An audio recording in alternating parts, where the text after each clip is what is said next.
If you're 65 years old and you're still working, are you supposed to enroll in Medicare or can you wait? That's one of the most common questions that people have when it comes to Medicare enrollment. Hi, my name is Will Goodson, and in today's video, we're going to tackle that question. So let's check it out.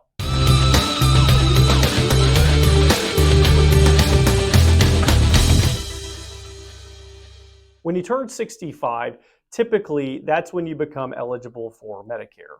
And it's called the initial enrollment period. It's a 7-month window that you've got to get fully enrolled in Medicare, along with any additional coverages that you want to get. It starts the month you turn 65, and you have 3 months prior to that and 3 months after that, so 7 months total. It's really important for most people to enroll during that time because that's when you are able to get all of your healthcare coverage and not be subject to any pre-existing conditions. The health insurance companies cannot screen you out for any health issues that you may have. So that's why that initial enrollment period is very important.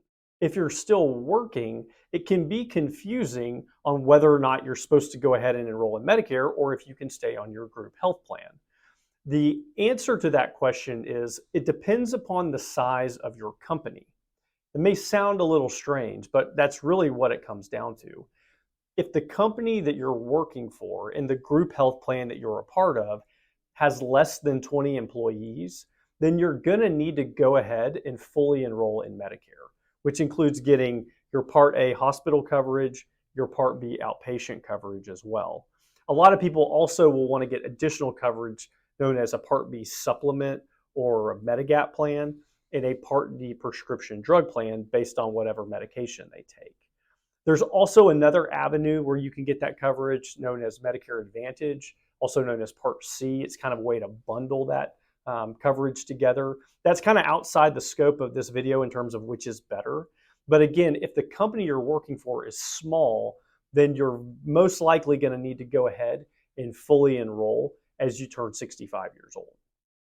If your company has more than 20 employees, then you typically can stay on that group health plan if you want to past age 65. One thing you always want to make sure of is that your group health plan has what's known as credible coverage. And basically what that's saying is that the group health plan is going to provide equivalent coverage that you would receive if you were enrolled in Medicare. And if it's a larger company and a larger plan, there's a good chance that it has that, but it's always good to check with your employer to make sure. Now, if you decide that you want to continue on your group health plan past age 65, well, you don't have to worry about losing that protective coverage that you get for that initial enrollment period. You can stay on the plan and you can continue working. And whenever you retire or that group health coverage comes to an end, whichever of those two happens first, then you're eligible for what's known as a special enrollment period. That's when you have 8 months from when that employment ends to get fully enrolled in Medicare and get all of your additional coverages as well. Now, if you are working for a big company, you still could enroll in Medicare if you wanted to. You don't have to stay on your group health coverage. It kind of comes down to your personal preference. If you like the plan, if you're comfortable with the costs, then a lot of times it may make sense just to continue that until you retire. But some people may want to kind of do a cost comparison, and maybe their group health coverage is more expensive. So it could be worth looking at enrolling in Medicare. You'll just want to make sure that you understand that there's no premiums for Part A.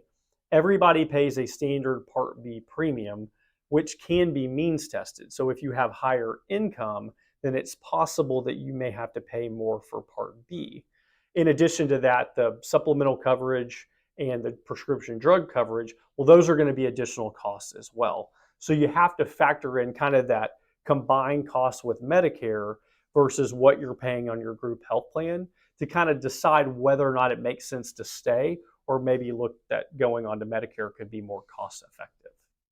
Another consideration is, again, if you're going to stay on the group health plan versus looking at Medicare, if you're making contributions to a health savings account.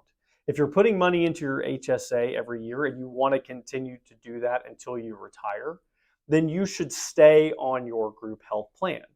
The reason for that is because it is against the law to be enrolled in Medicare and make HSA contributions. It's not allowed.